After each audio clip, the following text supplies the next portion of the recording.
अस्सलाम वालेकुम viewers, welcome back to रिज़ीन फॉर टीवी। कैसे हैं आप सब? उम्मीद है खैरियत से होंगे।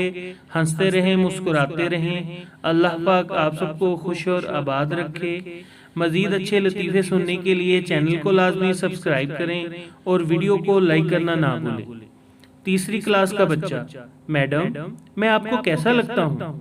मैडम, सो स्वीट, बहुत प्यारे लगते हो। बच्चा, तो फिर मैं अपने अम्मी अब्बू को आपके घर भेजूं? मैडम, वो क्यों? बच्चा, क्योंकि वो ही हमारी बात को आगे बढ़ा सकते हैं। मैडम गुस्से से, ये क्या बकवास है? बच्चा, ट्यूशन पढ़ने के लिए मैडम, आप भी ना कसम से टीवी देख देख कर खराब हो गई हैं।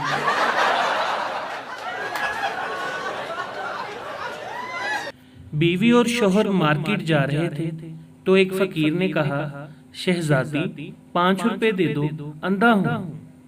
बीवी ने शोखियां मारते हुए शौहर की तरफ देखा।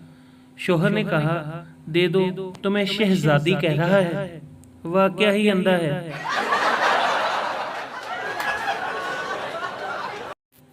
टीचर, समुंदर में आम का दरख्त हो तो कैसे आम तोड़ोगे? पठान, मछली बन के। टीचर, इंसान को मछली तेरा बाप बनाएगा? पठान, तो समुंदर में आम का दरख्त आपकी माँ लगाएगी? लड़कियों का मूड ऑफ होता है तो घर में से कोई ना कोई इनको सरप्राइज दे देता है या शॉपिंग पे ले जाता है। और लड़कों का मूड ऑफ होता है तो कहते हैं, अकेला छोड़ दो इसको, खुद ही ठीक हो जाएगा। ज्यादा नखरे नहीं उठाए जाते।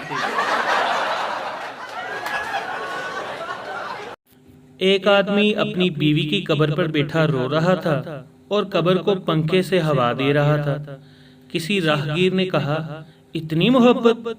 वो बोला, मरने से पहले कह गई थी, मेरी कब्र की मिट्टी खुश्क होने से पहले शादी मत करना।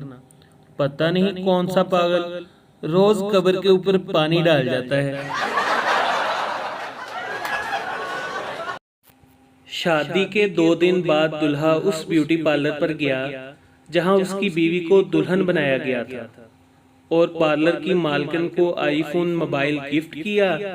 पार्लर की मालकिन ने शुक्रिया अदा किया और खुशी से डब्बा खोला तो अंदर से नोकिया 3310 निकला और साथ में एक कागज था जिस पर लिखा था, same feelings, same feelings. Video के एंड में आपसे रिक्वेस्ट है, प्लीज वीडियो को लाइक करना ना भूलें। सरदार, यार 2 मुश्किलों में फंस गया हूँ। दोस्त, वो क्या? सरदार, बीवी मेकअप करे तो खर्चा बर्दाश्त नहीं होता और अगर मेकअप ना करे तो बीवी बर्दाश्त नहीं होती।